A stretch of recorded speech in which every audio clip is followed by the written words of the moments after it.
கர்த்தருடைய பரிசுத்த நாமத்துக்கு மகிமை உண்டாவதாக. பிரியமானவர்களே,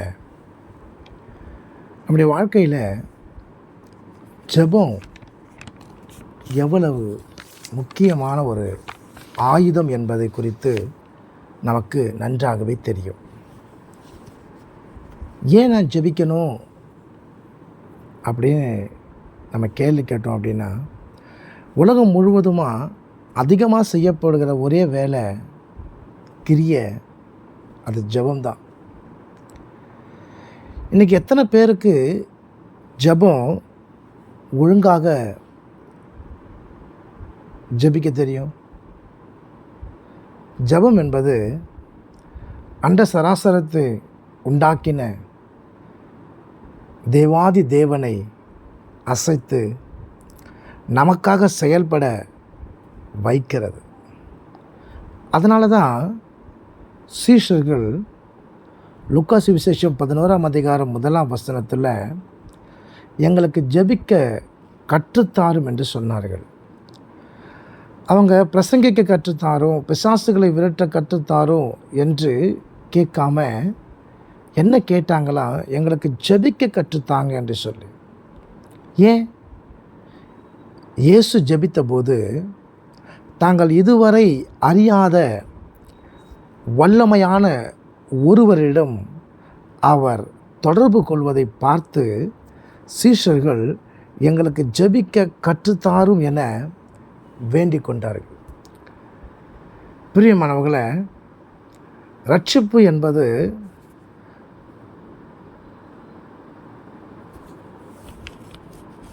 ஒரு அடைக்கப்பட்ட வாசலுடன் அது துவங்குகிறது. வெளிப்படுத்தின விசேஷம் 3ஆம் அதிகாரம் 20ஆம் வசனத்தில் பார்க்கும் பொழுது, இதோ வாசற்படியிலே நிற்கிறேன், ஒருவன் என் சத்தத்தை கேட்டு கதவை திறந்தால் நான் உள்ளே பிரவேசிப்பேன், அவனோடு கூட நான் போஜனம் பண்ணுவேன், அவன் என்னோட கூட போஜனம் பண்ணுவான் என்று வேதம் நமக்கு சொல்லுகிறது. அப்போ ரட்சிப்பு என்பது அடைக்கப்பட்ட வாசலுடன் துவங்குகிறது. நம்ம தான் திறக்கணும்.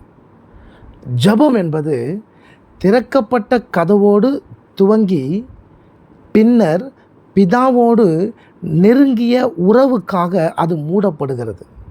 மத்தேயு சுவிசேஷம் 6ஆம் அதிகாரம் 6ஆவது வசனத்தின்படி. இன்னைக்கு ஜெபம் என்ற ஜன்னலை, ஜெபம் என்ற கதவை நாம் திறக்கிறோம், ஆனால் மூடுவதே கிடையாது. ஒரு பக்கம் உலகத்தை பார்த்து கொண்டே இருக்கும், உலகம் நம்மை பார்த்து கொண்டே இருக்கிறது.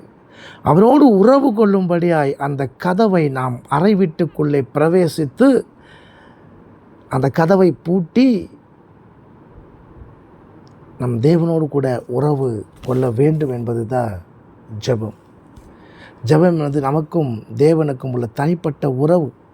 இந்த உறவுக்குள்ளே ஒருவரும் யாரும் கடந்து வரக்கூடாது.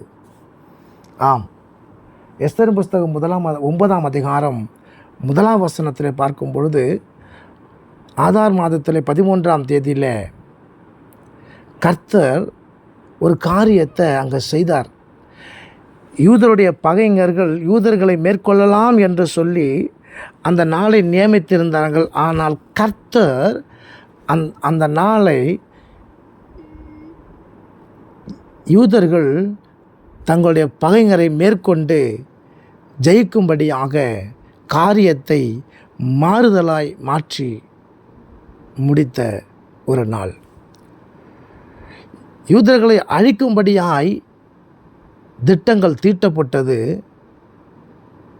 நாட்கள் குறிக்கப்பட்டது, காலங்களும் குறிக்கப்பட்டது.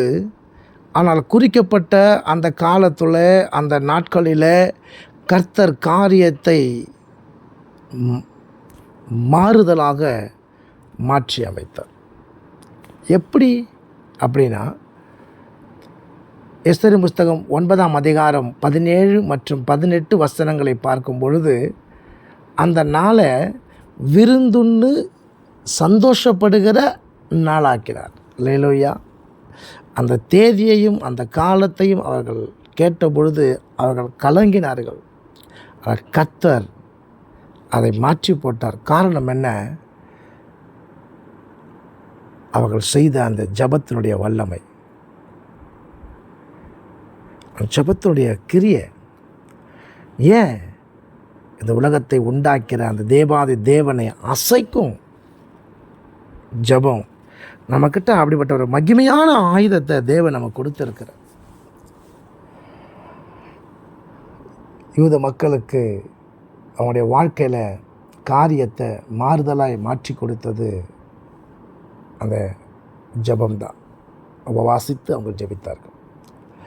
ஆதியாகமம் புஸ்தகம் 37ஆம் அதிகாரம் 20 மற்றும் 28 வசனத்தில் பார்க்கும்பொழுது, யோசேப்பை கொன்று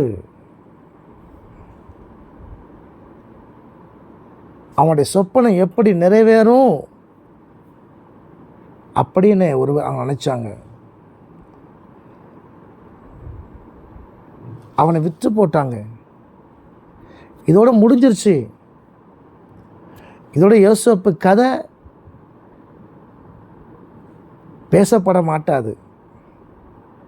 இனி அவனை பற்றி நினைக்கப்பட மாட்டாது. அவனும் சரி, அவனுடைய சொப்பனும் சரி, எல்லாம் முடிந்தது என்று சொல்லி அவள் சகோதரர்கள் நினைத்தார்கள். ஆனால் கர்த்தர் காரியத்தை மாறுதலாய் மாற்றி முடித்தார். ஆதியாகமம் புஸ்தகம் 45ஆம் அதிகாரம் 4 மற்றும் 5 வசனங்களை பார்க்கும் பொழுது, யோசேப்பு எகிப்திலே அதிபதியாக இருந்தான். இவர்கள் அவரிடத்தை கடந்து சென்று தானியங்களை வாங்க கடந்து சென்றார்கள். காரியம் எப்படி முடிந்தது பார்த்தீங்களா? அவங்க நினச்சாங்க, யோசேப்புடைய சகோதரர் நினச்சாங்க, அவனுடைய கதை முடிந்ததுன்னு நினச்சாங்க. முடியலை. கர்த்தர் ஒரு புதிய அத்தியாயத்தை தொடங்கினார். எகிப்திலே அவன் அதிபதியாய் ஆக்கப்பட்டான். தானியேலை பார்க்கும் பொழுது, தானியேல் 6ஆம் அதிகாரம் 4 மற்றும் 5 வசனங்களை பார்க்கும் பொழுது, தானியேலுக்கு விரோதமாக காரியங்கள் உருவாக்கப்பட்டது. நடந்தது என்ன? 6ஆம் அதிகாரம் 19ஆம் வசனம் 23ஆம் வசனம் வரைக்கும் பார்த்தா, சிங்கம் அவர்களை ஒரு சேதமும் செய்யலை.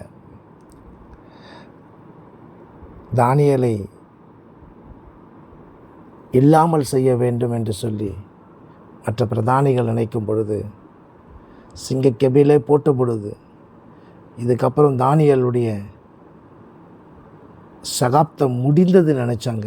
ஆனால் வசனம் சொல்கிறது, 2 ராஜ்ய பாரத்தினுடைய ராஜாக்களுடைய காலத்தில் அவனுடைய காரியங்கள் எல்லாம் ஜெயமாக இருந்து என்று சொல்லி குற்றம் சாட்டினவர்கள் இறந்து போனார்கள். ஆனால் தானியேலோ காக்கப்பட்டான். காரியம் மாறுதலாய் முடிந்தது. யூத மக்களுடைய வாழ்க்கையை அழிக்க நினைக்கும் பொழுது, அவங்க வாழ்க்கையில் யார் திட்டம் தீட்டினார்களோ அவர்களை அழித்து காரியத்தை மாறுதலாய் மாற்றி முடித்த அதே நல்ல தெய்வம், யோசேப்பை கொன்று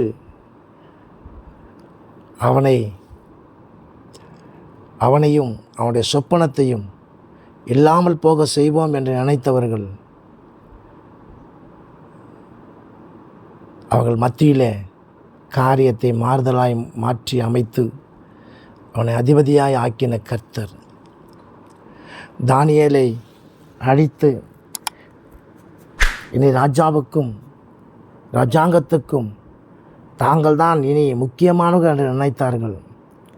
காரியத்தை மாறுதலாய் மாற்றி முடித்த நல்ல தெய்வம் தானியேலை சுகமாய் தங்க பண்ணி, சிங்கம் சேதம் படுத்தாதபடிக்கு காத்து,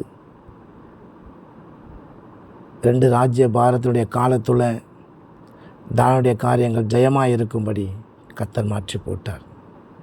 ஜெபம் என்பது அதுதான் பிரியமானவர்களே. உங்கள் வாழ்க்கையை அது மாற்றி போடும். உங்கள் சூழ்நிலையை அது மாற்றி போடும். உங்களுடைய எல்லாமையை அது மாற்றி போடும். உங்களுடைய வறுமையை அது மாற்றி போடும். உங்கள் தேவைகள் சந்திக்கப்படும்படியாய் செய்யும். ஜெபியுங்கள். தேவ சமூகத்தை தேடுங்கள். நிச்சயமாகவே காரியங்கள் கிருபையாக இருக்கும். ஜெபிப்போம், ஜெபித்து கொண்டே இருப்போம். மூளையினாலே முடியாதது முழங்கால்னாலே முடியும். முடித்து காட்ட கர்த்தர் உதவி செய்வார்.